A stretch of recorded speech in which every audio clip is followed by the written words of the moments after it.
What up, BlizzCon? It is on. How's everybody doing? End of day 2. Woo! What's up, baby? There he is. Yeah. Ladies and gentlemen, the Wild Hammer fact checker is in the house. First in line. Vincent left. There he is. Woo!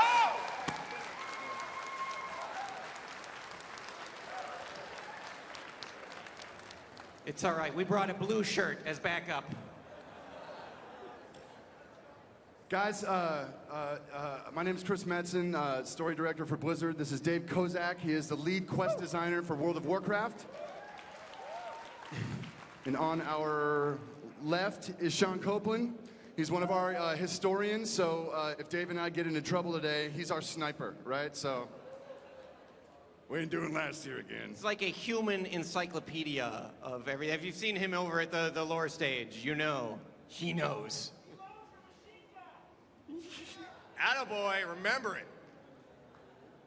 Guys, we were talking about doing, kind of walking through some story stuff, but given the size of that line, let's just break into QA. Let's just hear what you guys have to say and take the whole time for QA.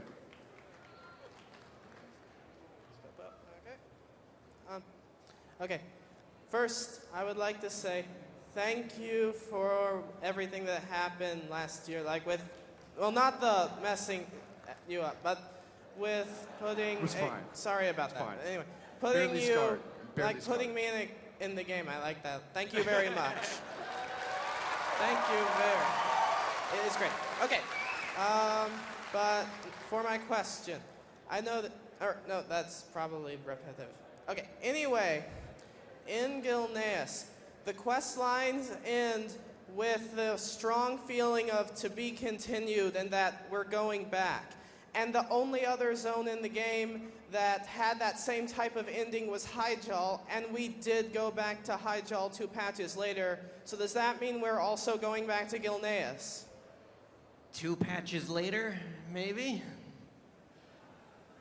Maybe back to Gilneas. I don't know. You know, the Gilneans have such cool architecture and such a cool vibe to it, and it's really hard just because of the nature of their story. We can't really incorporate that outside in the rest of the world. It's hard to do. So it would be fun to go back to Gilneas and really kind of reclaim that. I don't think it's on the cards right away, but it's we just love the feel of that area and everything that they're about. One suggestion. I know you didn't mention any large world PvP zone for Mist of Pandaria like you had Winter Grasp and Tol Barad in previous expansions.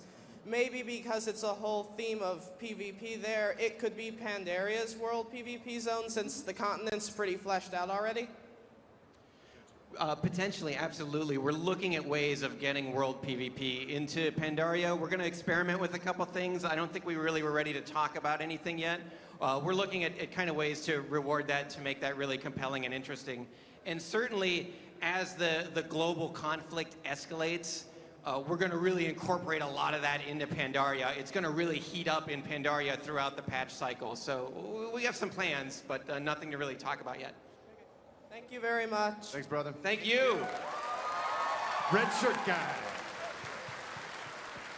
Hey guys, my question's for Chris. 3 of my favorite characters are Arthas, Illidan, and Prince Kael'thas. When those characters died, what became of their bodies? Did Jaina take Arthas' body with her back to Stormwind? Did a faction of Blood Elves still tied to Kael'thas claim his body? Is Illidan still at the top of the Black Temple? You want them back, don't you? Could we just bring them all back, Chris? Is that cool? I wouldn't say all. Actually, we're just in a panel for the broad WoW Q&A, and someone brought up, you ever going to bring Illidan back? And so we just kind of asked, do you guys think we should bring Illidan back?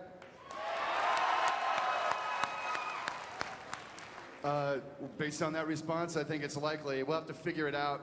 Relative to Kael'thas, I think his story is pretty done. He already came back, right? We pulled that hat trick once, and so but Illidan's definitely potential. Now, as for Jaina, running off with Arthas' body or whatever, I mean that's just sick, man. You know?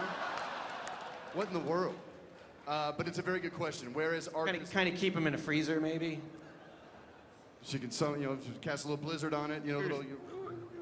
Guess Ice Blizzard on Blonde. it. That's right. So, no, we don't necessarily know right now where Arthas' body is, but it's a very good question. Some say he was in the new graveyard. There's a large new tomb that has the Lordaeron crest. Some speculated that's where he was. Well, I'll just tell you off the top of my head, I haven't been involved in any conversations about whether that's true or not. But it's a really interesting question. You know, I mean, his corpse is a potentially very significant. Yeah, very scary. One, you know. Thank you. What's going on, guys? Pride from OMFG Kata, and I have a question from a fan from Facebook named Matthew Wolf, and he wants to know what is the motivation that the Pandaren would have to fight each other on their respective factions and battlegrounds and arenas and things like that. Well, something that is hard to get across in the demos you've seen is that the Pandaren that live on the turtle have been separated from the Pandaren in the mainland for generations. It's been a long time. They've kind of, it's almost a splinter culture. The bravest, most boldest explorers have gone and lived on the turtle, and that's kind of that lineage. They're the ones that you as players are going to play. They're the ones that are going to go out to the world. And you can see these events through the 1 through 10 experience when they meet the Alliance and Horde and decide ultimately to represent one of those two factions as they go out through the world. So by the time your Pandaren gets to level 85, level 90, you've traveled the world representing Alliance or Horde and are going to represent that fight. Totally, and while that definitely helps with their motivation, why they would fight each other, something to keep in mind, I think it's just hilarious. Like when Alliance and Horde Pandarans face each other on battlefields and stuff like that, like at a lore level, I think they're all like, what's up? Hey dude, what's up? Like it's not like they're pissed, it's not like they're hating on each other at all. I think they get a kick out of it, right? Like, let's see how you do, let's see how you fight. I don't think they have any shred of hate in them, and they certainly don't have it for each other, regardless of which faction they've chosen. So I think it's kind of more of a fun, like, all right, Sparky, let's see what you got. But they'd probably be drinking beers right after, so. There's something interesting about the Pandaren culture in that, and you'll discover this on the mainland of Pandaria. All the negative emotions, all the sort of anger and vengeance and hatred, those negative energies, they become manifest in Pandaria. They actually take physical form. That's what we call the Shah, that you probably saw some concept art for, maybe saw the art panel. So if you are filled with all this negative energy, it can literally kind of come and bite you in the butt. It's like really dangerous. So that's why the Pandaren, as a culture, as a species, they really value kind of an inner peace and an inner calm.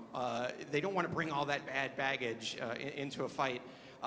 That's kind of how they are. That's why they're so chill. So when a Pandaren fights, he doesn't fight out of anger, hatred, vengeance, right? He fights to reach a conclusion, and then when things are settled, you have a beer, you chill, you take it easy, you bring it down, they take it down a notch. Yeah. Thank you. Hello. This one's for you, Mr. Metzen. Mr. It's informal calling you Chris, so Mr. Metzen. You wrote the book personally of Blood and Honor, which I really loved, and it's really good. Good story. And I was wondering if in the future you would ever write a novel or a short story personally that we could read, because I really liked your writing style and you have a really good insight to the characters. So I was just wondering if that could ever be a possibility that we could look forward to. Well, thank you. You know,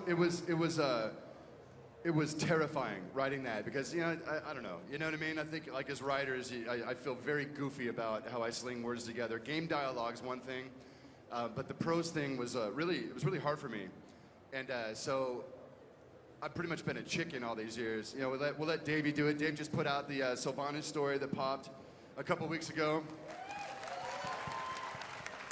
But trying to get, you know, the other brothers in creative development and sisters in creative development to, you know, kind of write a lot of the fiction. But maybe one day, you know, maybe one day I'll sack up and dig it out. But I do enjoy writing, but it's terrifying, terrifying.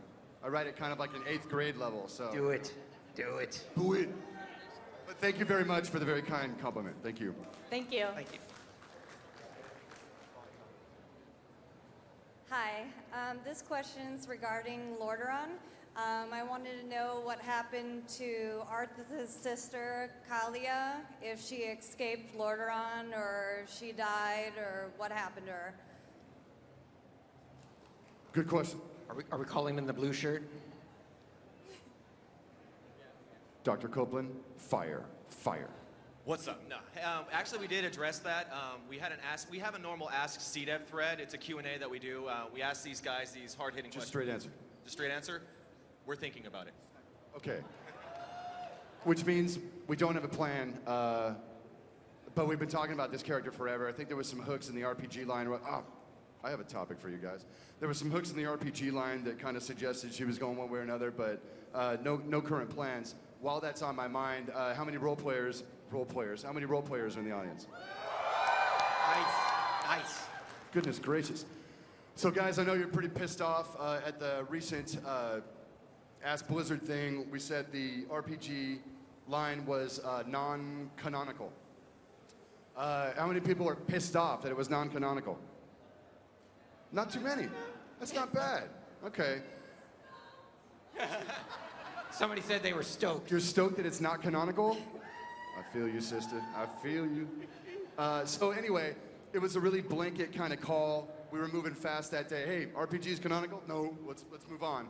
But there are some really good bits in those books. It will be a very heavy task to try and go back through and codify every new hook that those writers put into those books. But there's a lot of good stuff in there too. So all I would say in terms of codifying all that is, let's say they're broadly non-canonical, but I'm sure there's all sorts of bits in there that we do want to use that are awesome, right? So just saying the big blanket thing isn't really helpful. So at some point we may put a project together where we go back and look at every one of those ideas and see which ones we absolutely want to say yes on and which ones, you know, like Admiral Proudmoore's got some love child elf thing. I'm like, what in the world? Like, he's lawful good. He's not going to cheat on his wife. You know, it's just like there were ideas that I was just like, oh, come on.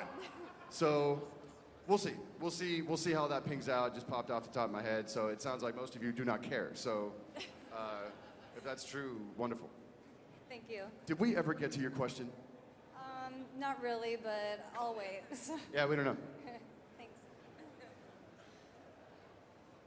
Okay, this is something that's been bothering me since the days leading up to Kata. Why have characters like Crassus, Khadgar, and especially Ronan that have been directly tied to the Black Dragonflight and Deathwing not been present at all in Cataclysm?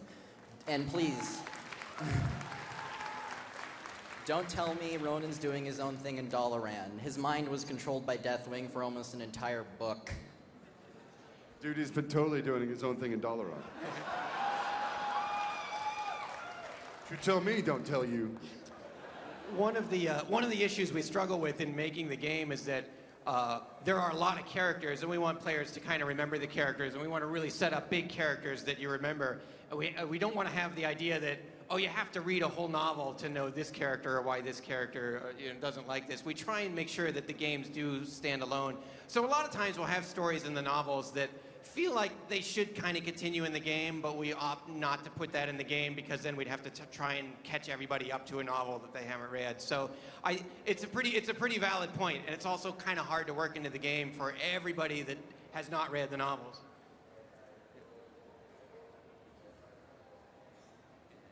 Isao of Moonguard, Praise Sylvans.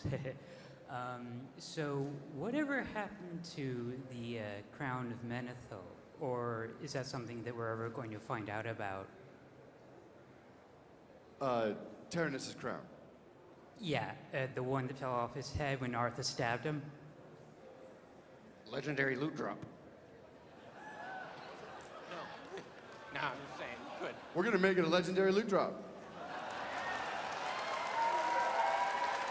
I have no idea who would have it, who would drop it. We take some notes. Thanks. Got it in my head. Mr. Metzen, just first before I ask my question, I have to let you know that my name is Emizel from Maelstrom. Both the Scarlet March and the Roystra's Forum Dynasty are inspired by you and salute you. So thank you very much for everything that you do. Thanks, man. Thank you. No problem. My question is regarding Tyrande. I'm kind of wondering, she's been she was strong in the past, a strong female figure, a leader. She stepped up to the task when she was asked, and then it kind of fell off during Burning Crusade, during Wrath, during Cataclysm. She kind of just, I mean, at this point, she's Malfurion's arm candy. What's going on? Oh, come on. How dare you? Good point. I've been seeing this on forums quite a bit too. Let me just say this. Before the quest line in Nagrand in Burning Crusade, there was no Thrall at all in WoW, right? Like, he was standing there, maybe he gave you the, what was it, the Ragefire Chasm quest, right? There was no Thrall at all. And I like this guy. It took an expansion or two or whatever to finally get to him and start, you know, really bringing his story off. I love Tyrande, right? I had a blast writing her in Warcraft 3. We just haven't gotten to her yet. But kind of like, you know, like Dave's, you know, Sylvanas story, you know, and the whole, you know, Alex's, you know, Silver Pine quest line. Every one of these characters is going to have their day, and I love this character. And in no way do we intend to just make her Malfurion's arm candy or whatever. That's ridiculous. This is one of the fiercest, most badass, elegant, you know, creatures in the world, as far as I'm concerned. So it's just a matter of time for a lot of these characters. Some of them, because of the comic book, you know, Varian got his day in the sun, and we'll have more. And, you know, certain other of these characters, it just depends on what phase of development we're in, what big ideas we're driving at a given time. But, like, totally, Tyrande's going to get some love, and not just going to make a comment here, but Family show. It's on TV right now. Family show. But Jaina Proudmoore, on a similar vein, needs to have a moment. She's getting her moment. It's coming. Novel coming out. She's going to be much more active. We love these characters. We're going to bring them around. We're going to bring them around. And guys, here's the thing, right? I see this all the time on forums, and people are like, we'll get clobbered, right? That we're underserving these characters, or these ones are Mary Sue's, or these ones are whatever. It's all coming. We love these characters. They are all dynamic, and we have plans for all of them. We just can't execute against everything at any time. So, you know, no one loves these characters like we do. You know, so we want to serve them all. We want them to be compelling. You know, even when we get into thematic areas like Thrall, right? So I'm reading a lot of this stuff, and people going, when did he become such a wuss? You've ruined Thrall. Like, it ain't over yet. Right? Brother's going through some rough times. But the champion times are on the way, right? So bear with us. We have a plan, you know. We love these characters, you know, as much or more as you guys do, and we want to be respectful of all of them. So just kind of saying that off the top of my head. All right. Thank you very much. Thank you. All right, first of all, Chris, I don't know what kind of shift in the universe happened whenever you come out on BlizzCon wearing an Alliance hoodie.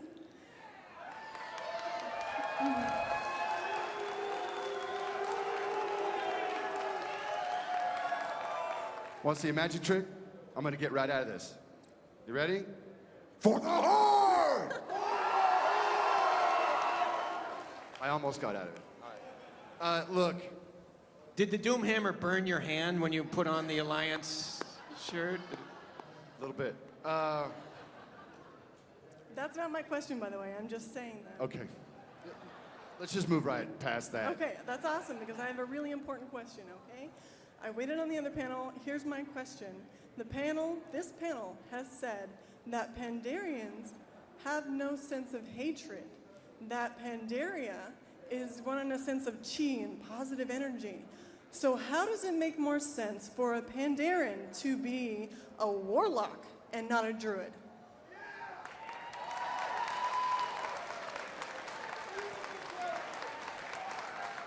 Are they making...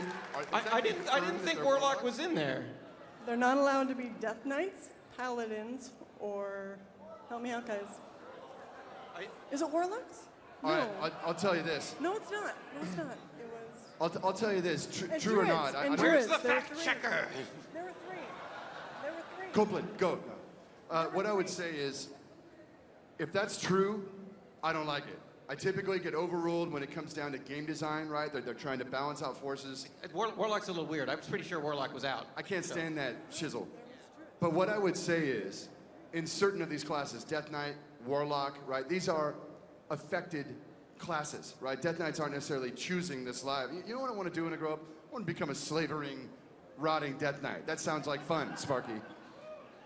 Warlock too, if it goes that way, I'm just riffing off the top of my head. These are very, I guess you can argue, while Pandarians don't necessarily have, they just don't vibe on hate. It's not impossible that they would hate. Do they hate injustice? Do they hate to see starving people on the side of the street? Probably. It's not that they are without hate in toto. It is that, toto! It's that they choose other. So They're aware of the consequences of hate more so than any other. I don't really care about them being warlocks as much as I care about them not being druids. You want to bear form. Okay, that's the thing. That's the excuse they gave. Well, what would bear form be? They're already a bear. It would be bear. So, that sounds if you did this, okay, shady. like through meditation, they're able to like unlock a primal form, and they're able to attack as a bear. That's not difficult to explain through as much as a warlock. I'm feeling you right now. We'll Monday morning, we'll run down the hall and we'll yell at the design dudes and go, hey, we'll see I how don't know, but I don't know. The timeline, Pandaria disappeared behind the mists before the Sundering. I don't know if they really had the druids coming. I don't know if Cenarius was around there teaching them to be druids. That is a very good point, I don't think David. it was happening. Very good point.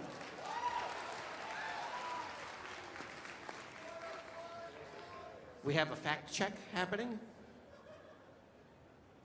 Data is being poured onto the stage right now. What's the verdict? She was confirming the warlock thing. They can't be warlocks. Right.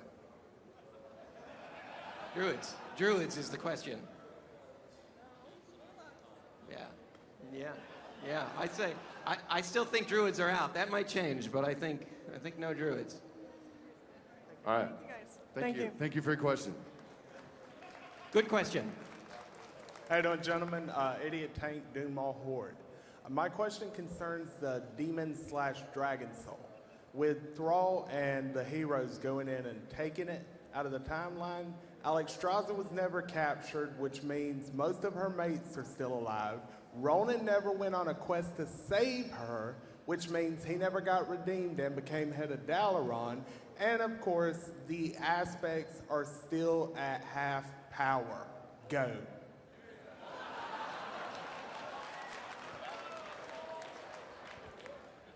That was very well thought out, and your observations are airtight. Watch how it plays out. Bear with us. Thank you. We watch a lot of Star Trek too, so we get this whole time thing. No problem. No problem. Yes, my question is about Arthas' mother, Liana Amenethel. She was mentioned in the Rise of the Lich King novel, and then once in Warcraft 3, he killed his father. There's never any mention about what happened to her either. Is he a mama's boy and he didn't kill her, or did he have no mercy and kill her as well, or did she just die of old age? Because Tenorus was pretty old at the same time. I think that we have not officially made that up. What I mean is we haven't crafted her fate. Like, I don't think anyone around the office knows. I don't think we've even talked about it. Although my impression of Warcraft 3, I think it works better if she had died at some point before the fall of Lordaeron, right? Of something, right? We just haven't covered it because killing Tyrande is pretty striking, right? We didn't see his mom. We didn't see. I just think it diminishes that moment if he just goes on this Charlie Manson spree. So I think probably a classier solution would be that somehow she's just out of the picture years earlier. Or think about it. you kill her and get a legendary crown. So you Probably were not, saying probably. that she died previously to the corruption of Arthas? My sense of it is that that's probably the right way to play it, ultimately balancing all these ideas, but we'll continue to talk about it. Thank you. Good question. Hello. I just read the Sylvanas Windrunner short story Excellent. last night. Thank you. Really good. Boom. Questions arose from that regarding the Shards of Frostmourne. Where are they? Did Sylvanas or some of her flunkies take it to Undercity, or something else entirely? Yeah, it specifically wasn't addressed in the story, and I actually don't know the answer as to. I didn't think they were there, honestly, but I don't think we've addressed it in the lore. Some very smart people picked those things up and took them somewhere where they will be safe. But I can imagine there will be shenanigans one day. Some idiot trying to reforge that damn thing. Sounds plausible to me. And that's about all I know about it. Thank you. Hi, my question's about Agalon. When you beat him, he starts to go on maybe a midlife crisis where he's like, where the other planets he's destroyed, kind of the same as Azeroth. He seems to wonder how, you can differ from the Titan plan. Then he decides, I think in a comic book, he needs more than 1 hour a week to see what makes us tick. What's he up to? Are there more of his kind that might kind of come see what he's up to? What's up with him? Good question. How do I answer this? The whole Titan storyline, who those folks are, what they're doing out in the universe, are they still alive? Did they have a plan for this, or for their plan for the world if it went south? We see in Old Doom that in fact they did, and it wasn't all that good for us. The Titan storyline, throughout World of Warcraft is something that needs to play out over a very, very long period of time. We can't just 2 expansions from now we'll have Titans. Like they're so big. Like I'm not entirely sure how to deal with them yet because they're massive, right? And they are from somewhere super exotic. So it's kind of hard to know exactly how to leverage them into the franchise. Although I loved what we did on Cataclysm, relative to that storyline coming back around, Wrath of the Lich King, with Old Doom, and all the storylines in that dungeon. So it's definitely something that is very vital to Warcraft's storyline, but we're still kind of letting it cook a little bit in terms of how we'll leverage them. I'll riff a little bit and tell you that there were things about Burning Crusade that I really, really loved. Shattered planets in the sky and ethereals running around. I mean, it was just so high concept and whack, right? It was not the same old fantasy thing. But as we talked to the community, certainly a lot of folks around the office were just like, I don't know, man. I just want to have gnolls and kobolds and run around in a pretty forest. Like, that's what fantasy is to me. So reflexively, when we built Northrend, you get like Grizzly Hills, you get these really just pretty areas, right? Because a lot of the team was just feeling, we want to get back to that. It's the familiarity of fantasy that really makes it work. It makes us feel at home in this world. But there's a part of me, man, that wants to just launch into all the, the worlds out there, like, are there still Draenei out there in the universe? Are the Titans still moving out there, right? We didn't defeat the Burning Legion in Burning Crusade, right? They're still out there. There's all sorts of crazy critters out there. I want to go to Argus, right? The world of the Eredar. I want to go, I had this hook. I mean, how badass would it be if there's like this shining fleet of Draenei out there somewhere that Velen doesn't even know about, other survivors, right? Wow, that's Protoss. So there's so many flavors and themes I want to chase relative to these big mythic macro ideas, but it's just a matter of feeling it out, right? We got plenty of time with this game, but for the most part, I wanted to explain that a lot of our brothers and sisters at Blizzard kind of tend to like it a little more down to the ground. So let me just ask you, with y'all here, does the kind of weird Doctor Strange kind of cosmic stuff, like, is anyone in here into that kind of stuff, or more than a few? So we'll see. I love that kind of stuff. So we'll see what happens with Titans and all that good stuff. I think it is safe to say that there's something about Azeroth that is unique within the cosmology And there's a reason that it's kind of the focus of this. Yeah. Thank you. Hi, I wanted to say thank you for the excellent Forsaken storylines in Cataclysm. I'm a diehard Forsaken fan, and I follow them religiously. I wanted to ask regarding the quest line in Hillsbrad specifically. Silly quest aside, I noticed there was an interaction between the Frostwolf clan of Alterac Valley and the Forsaken of Terran Mill. I felt that was somewhat unresolved. I really loved the anger, the hatred that it kind of swelled for my character. I'm a diehard role player. And so I was following this concept of, we already hate Garrosh because of all the crap he pulled in Silverpine, and we're now going to hate the Alterac Valley orcs, particularly the Frostwolf clan. Do you have plans to resolve these tensions, this animosity, and the Forsaken's place in the Horde?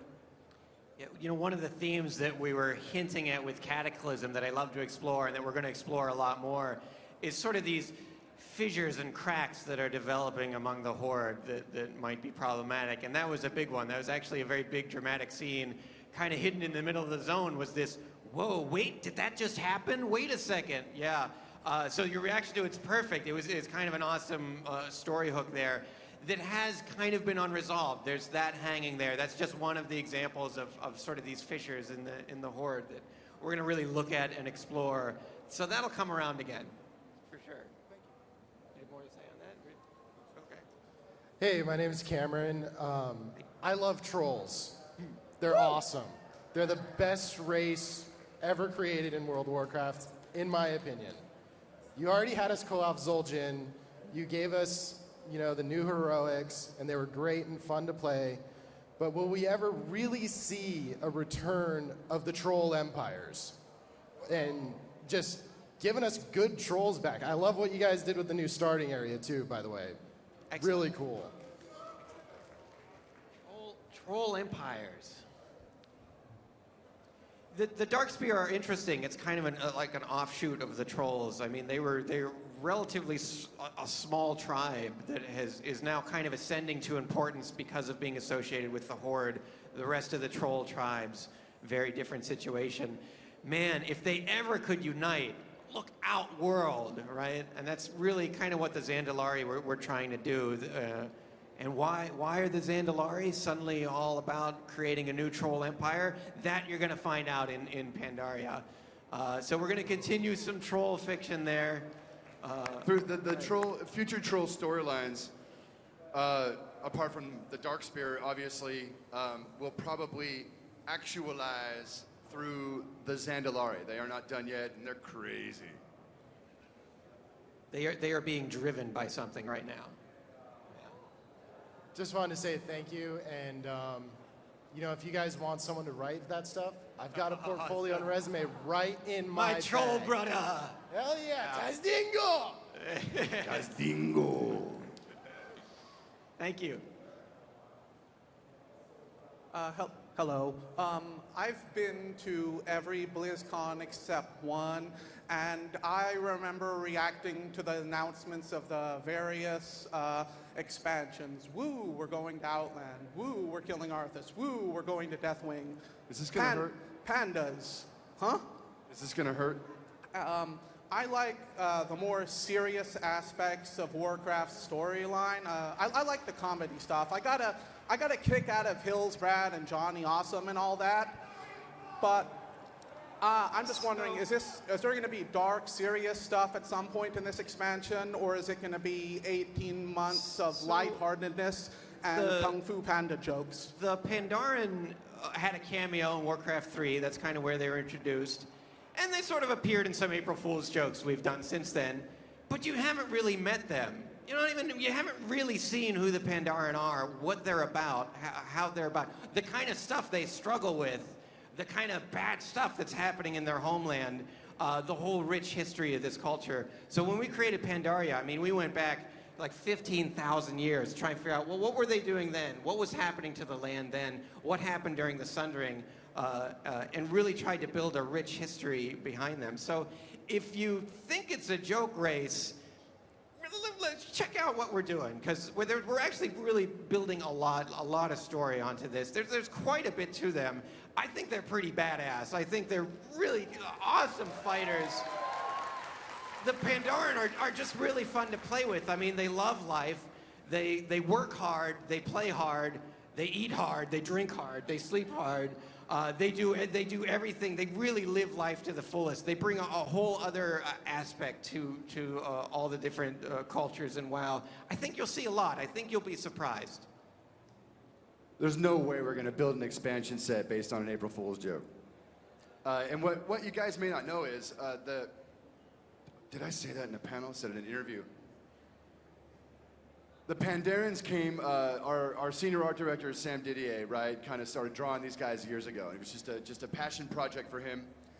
And he painted all sorts of pictures of these guys. No one really thought, that we'd really include him in Warcraft. It was just what he loved drawing. And so he had like crazy panda shamans and just, his artwork was off the hook. And we were pretty much, I remember that, was it Warcraft 3? We included Chen Stormstout in Frozen Throne, maybe in the Orc campaign? Was it after that? I can't remember anymore. But these guys are not a joke. This is an idea that we have been thinking about for years. It's one of our favorite flavors of Warcraft. It's not ultimately silly, it's just a little lighter. But the context of what's going on where they live, the context of what's happening in the history of the world at this time, serious as a heart attack. They're just really chill about it, right? But this is no joke, right? The Pandarians, this is not a throwaway, silly, haha, funny expansion set. It is absolutely the next vital chapter as things ratchet up. They're gonna get really gnarly. The idea is, as things get super crazy in the world between red and blue, how do I put it? The Pandaren are gonna be part, ultimately, of a solution because they just think differently than most of us do, a little more far-sighted. So they're really going to make a difference in the history of the world, but it's definitely not a light throwaway expansion set in any way. Like Dave said, come on the ride with us, right? Be patient, but don't jump to conclusions about how thin the idea is. It is not. It's about as rich a kit as anything we put out so far, and it's definitely got its intrigues and its dangers and its drama. It's definitely, it ain't armies of the dead and it ain't demons falling out of the sky. But it's definitely going to have some flavor and some teeth. Great. Thank you for the question, though. Awesome. Yeah, really good question, man. Hi, my name is Daniel. Big fan, Chris, and all the writers. I really like the short stories. Coming home from work and having a Lord of Reed's pretty cool. Great. My question's about Bane Bloodhoof and the Fearbreaker. I read The Shattering and I read the short story, and he kind of seems like he's leaning Sunwalker path. Or is there something bigger to that or different to that, or is he becoming a Sunwalker? This came up again the other day. I'll tell you my opinion. It can go a number of ways. I mean, his story's just beginning, technically. The Sunwalker thing, everybody had a fit when Tauren, when Paladin came up, right? It just doesn't feel all that right. These are, historically nomadic people. They're down with the Earth Mother. They're people that are bound to nature. The Paladin light thing doesn't really fit all that well. Sunwalker was an attempt to at least try to realize the lore and make sure that it fit about as well as it could fit. And I think the Quest teams did a really good job on banging out that idea. Relative to Bane, I can see how people can come to that conclusion, Fearbreaker being a hammer, being a particularly paladin-like weapon. I can tell you my opinion is, I don't feel that would be appropriate for a Tauren leader. It just doesn't fit with their kit. And I actually particularly like the idea that Bane and Cairn were actually not supernatural people. They're just Tauren, right? They're just dudes of the earth. They don't have a supernatural component. They don't have magical powers, right? They're just Tauren, right? I love the truth of that because that's just what Tauren says to me. So I'm not a huge fan of actually making him a Sunwalker, but you never know. We've sold weirder ideas in this world. If you've all been paying attention, I've bought off on all sorts of weird things I didn't think would work. So you never know, but I don't love that idea. Now I want to ask Dave, were you guys totally going in that direction? I don't think we had solid plans yet for where Bane was going to go, so we can talk about that. Okay, thanks. Thank you. Hi, Just give a quick shout out to my guild, Black Label on Calthus. Anyways, I was wondering, for the books, we don't see too much of what happens in the books, like come over into the game, like with spoilers for Thrall.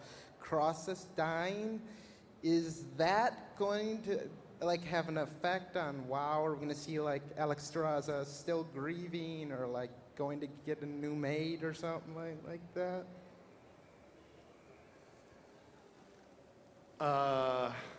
That's two different points.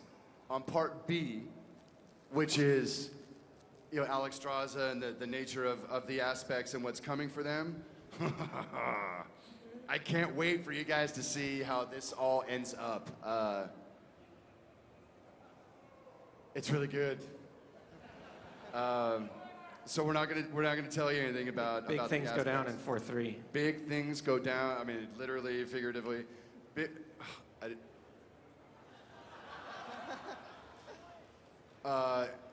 Big events transpire in 4.3. You guys are gonna love it. It's let's say the completion of a very grand cycle that's been moving for a very long time.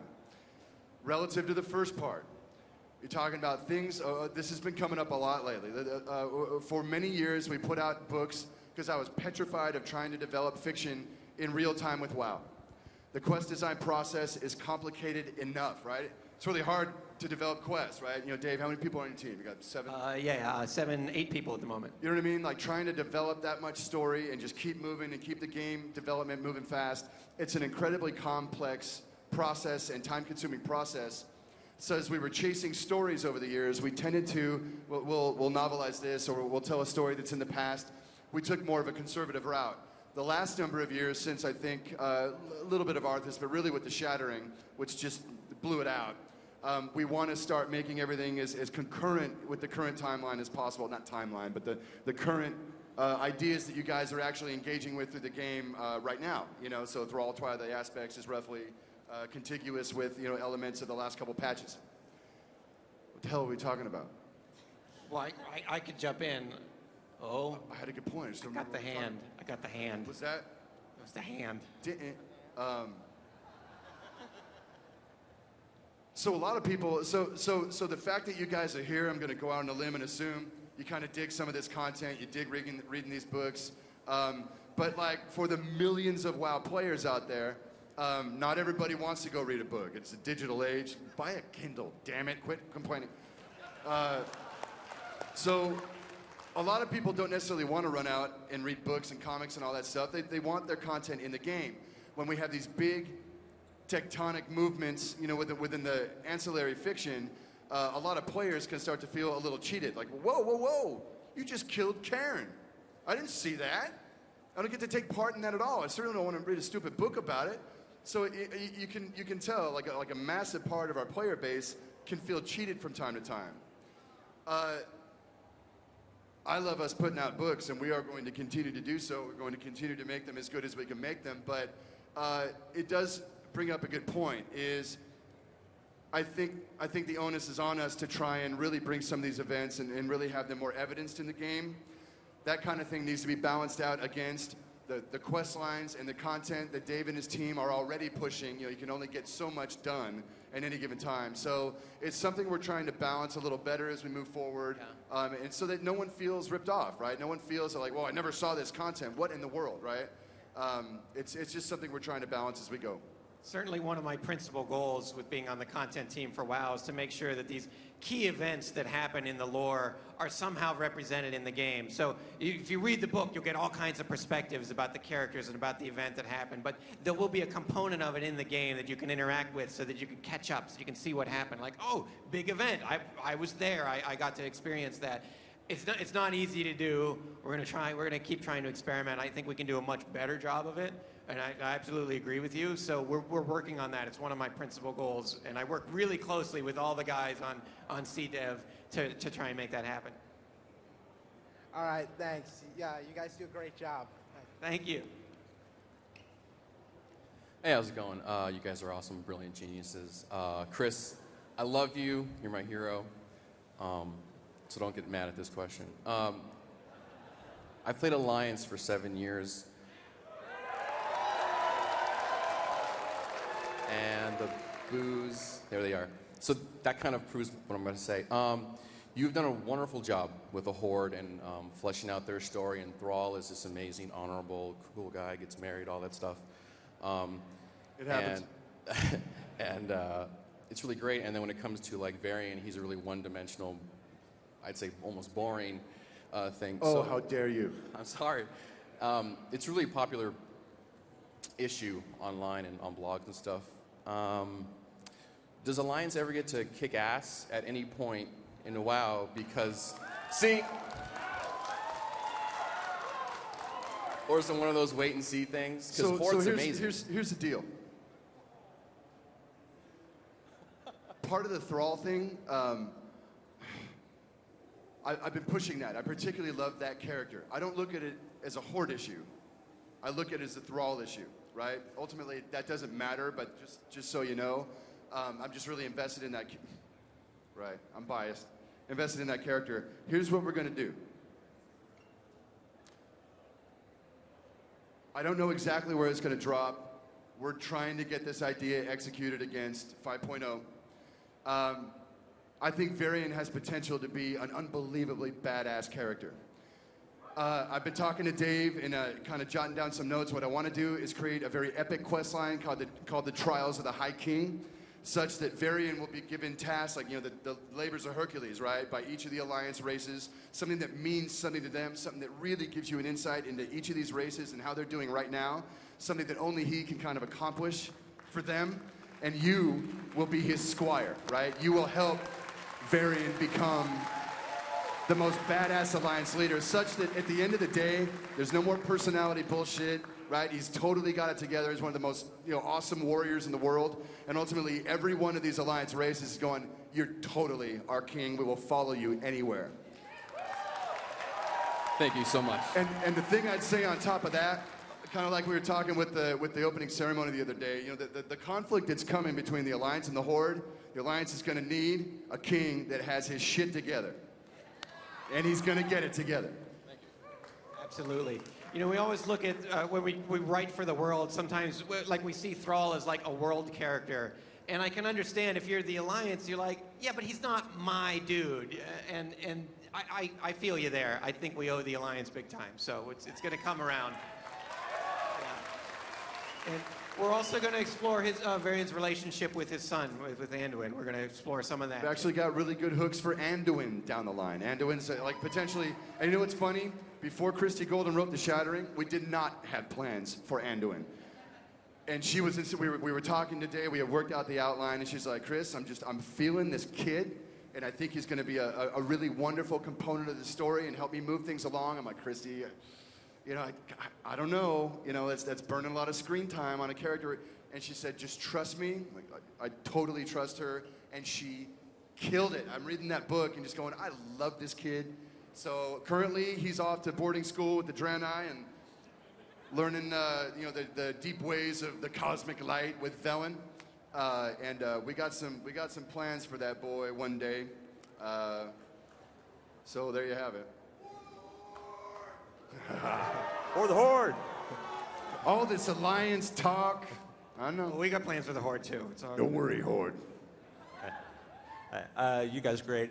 Dave, thank you so much for that Sylvanas story. That was excellent. Thank you. And on that topic, in the story we see that there are 9 Valkyr, and it takes 1 to revive her. In the Silverpine quests, we see 3 Valkyr seemingly sacrifice themselves to revive her. So can you clarify, are there any rules as far as her Valkyr Resurrection? And if there are, how many does she have left? And can she make more?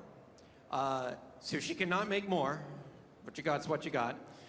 It was interesting as we were putting that story together, we were trying to make sure it matched up with what was going on in Silverpine. So 3 of the more lesser Valkyr it took to raise her in Silverpine. It only took 1 of the more elder Valkyr to really kind of sacrifice herself. How many are left? I think, what do we come up with? You're going to have to, I'm turning to you here because I think we counted up. 3 in Silverpine, 1 in Northrend. One of them was killed by the Alliance in Andahal, right? Yeah. So what's we got left? 4? She's only got 4. Go get her! Long live the Banshee Queen! Yeah. I actually brought my archive from the East Coast in the hopes that I could get you to sign of Blood and Honor. I read it on the airplane.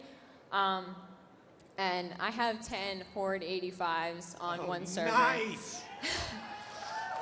Yeah, one of each class, because I'm a GM, so I like to know a little bit about everything.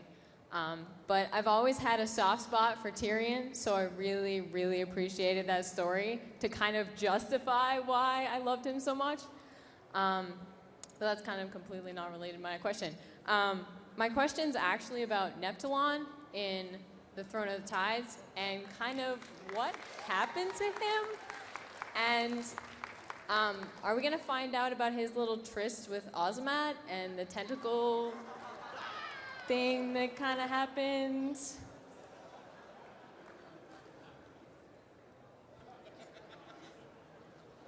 Me? Oh, I don't know. I don't know about tentacles now. I don't know nothing. Keep it clean, keep it clean. Yeah, maybe we'll just leave that under the ocean. Just leave that buried. Leave that. Yeah, actually, I do not have a good answer for that. What happens in the Throne of Tide stays in the Throne of Tide. Thank you. Can we just not answer that question? It's a really hard question. It's a damn mess, is what it was. Just kidding, just kidding, just kidding. For the Sign the Horde, Earth and Ring represent. My question is about Bolvor Fordragon. He was Alliance leader, badass mother effer, and then he becomes the next Lich King. And we don't see him reigning in the Scourge at all. So what's up with that? I mean, he was awesome before, and now what's he doing sitting on the throne? I mean, we already had a leader sitting on his butt for 5 years, and now we have another leader sitting on his butt for 5 years? I gotta say, it wasn't an easy transition for him. You gotta give him a little bit of time. He was kind of melted for a little while, and then he's just stuck in an ice cube. It's tough. That's hard. That's a hard thing to go through. Pardon me. Well, relative to him not reigning in the Scourge, what do you base that on? The Skullomance, Stratholme, like withdrawing all of them back to Northrend. I mean, Arthas could definitely have called everybody back up. As far as I know, I'm sure he could have done. I think Fordragon could do that too. But we're fighting them in Anderhall. We're going into Stratholme. We're going into Skullomance. All right. So the way I would spin that is that the Scourge and the Cult of the Damned currently operating in Plaguelands are likely autonomous. Oh. The idea with Bolvar putting that helmet on and attempting to kind of contain the Scourge, I think that's probably a thing. This is where we get a little funky, right? It's probably a thing. It's really about Northrend, right? And the idea is, yeah, but I just got on a boat yesterday, man. Those quests are still happening. Ideally, if this thing had a clean timeline, which it does not. If we were making a movie, if we were writing it as a novel, I imagine the fiction of it is such that with him on that frozen throne, the Scourge has kind of gone to sleep in Northrend, right? But obviously it doesn't play out that way in the game. You can still go back and do all those quests across Northrend or whatever. So, you know, we're trying to figure it out. But that's the intent of the fiction, is that things aren't as bad as they were. And he is not a monstrous Lich King. Is actually kind of trying to keep everybody chill. There won't be any major crazy new Scourge attacks for some time. But the Scourge operating in Plaguelands, I think it's probably more helpful to look at them as a little more autonomous. Although we haven't really dug out a lot of lore to substantiate that. Well, how are they autonomous? Who's driving these critters? Zombies don't have free will. Well, certainly as Arthas' power waned, he lost control of the Forsaken. Totally. Yeah, so we got a new Lich King. Oh, good backup, Dave. Getting his feet wet.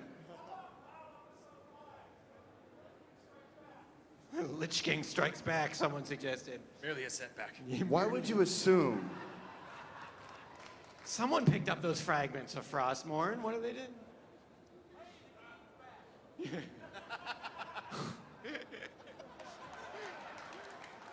Nice. Cool. So very, very good question. Thanks very much. Have a good one. Thank you. Hey there, guys. This is a question that I have had for 3 years, 1.5 expansions. I thought I was going to get an answer in 4.1. I thought I was going to get an answer with the troll guy who asked his troll questions. But here it is. In the Gundrak dungeon, there is an area with the stone sentinel guys, and if you look over the cliff, there's a big wiggly snake tail. And I have been bothered by this forever because there's nothing that massive and snaky in the, so with these questions, I've seen Chris answer these in the past, and it's one of those we'll see, I'll look into it. So I brought a screenshot of it. I blew it up. The man comes armed with a wiggly snake tail. A wiggly snake tail appears. It's super effective.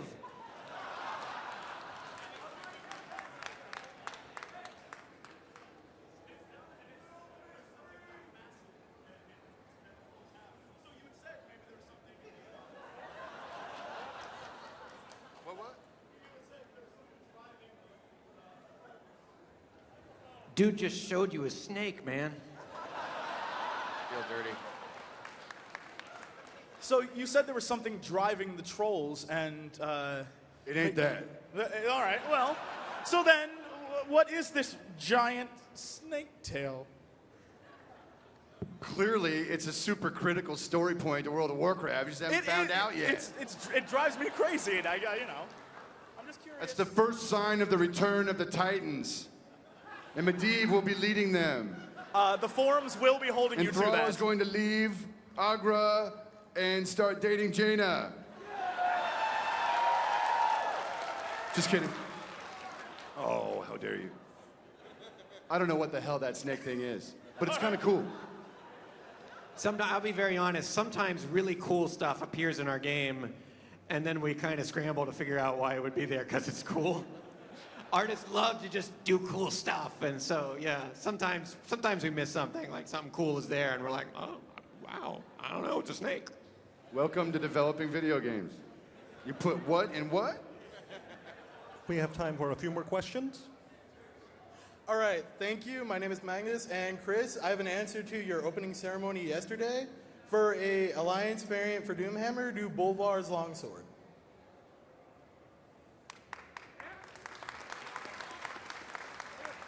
Is there an existing hook for Bolvar's longsword? I like that a lot. Do I have to add that to my list now? My question is, how are you going to do the leadership for the Pandas, right? So they're unified once during the quest line, and then they split up to Alliance or Horde. So who's going to be leader, and can one of them be voiced over by Jack Black?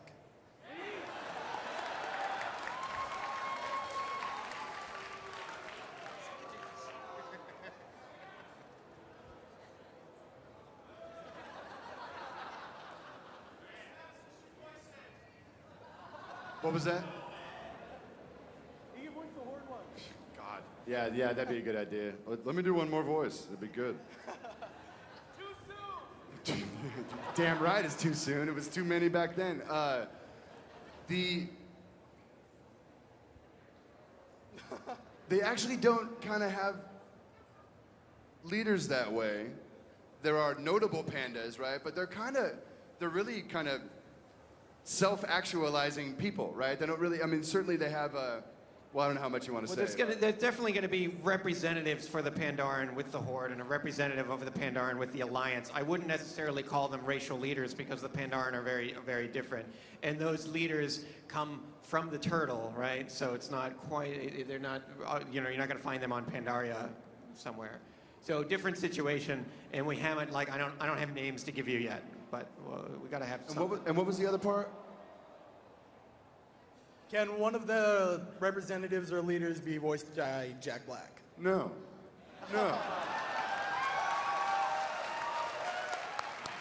Hey, look, I love Jack Black. I love those movies.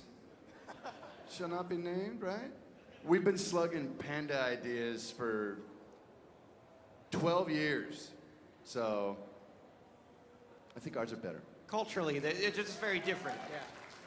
Yeah, it's actually, I mean, there's a lot of, obviously a lot of visual continuity there with, you know, the other Panda movies or whatever. And you know, we've been building this kit for a long time. We're actually,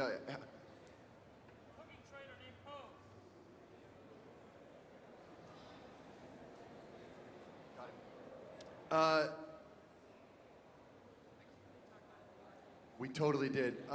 You guys may or may not know this. We were going to have Pandaria be the alliance race in Burning Crusade. And we built that kit out, you know, years ago, right? But we got into a situation where we kind of pulled back, like, well, you know, maybe it's not right, and there's maybe a story there. But we pulled back on the idea and crafted Draenei. So I only roll that out to just show you, like, we've been very serious about this idea for a very long time. And actually, in a way, it's really cool that we didn't necessarily execute against that at that time, because now we can build a whole land, right? Instead of just a starting experience, we could go to town on this idea and really execute at a very high level. I don't know if you got to see the art panel. The Pandaren that we can build nowadays, they're so expressive. Just their facial animations, just the way the body's put together. We could do so much more with this race. They're so much more compelling now than we ever could have done back then. So it's really, really cool that we get to do this now. We get to do it big.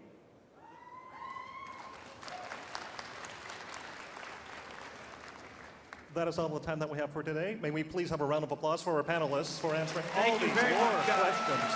Hey guys, thanks once again for coming. End of day 2. We've loved having you here. We've loved been jamming. Love to have jammed with you guys all weekend long. So thanks again for coming to BlizzCon. Thanks again for loving this stuff and sticking with us and just really making us feel. Thank like you you're on very, our very team. much. Thanks so Thank much. you. Thanks, guys. Thanks, guys. And girl with the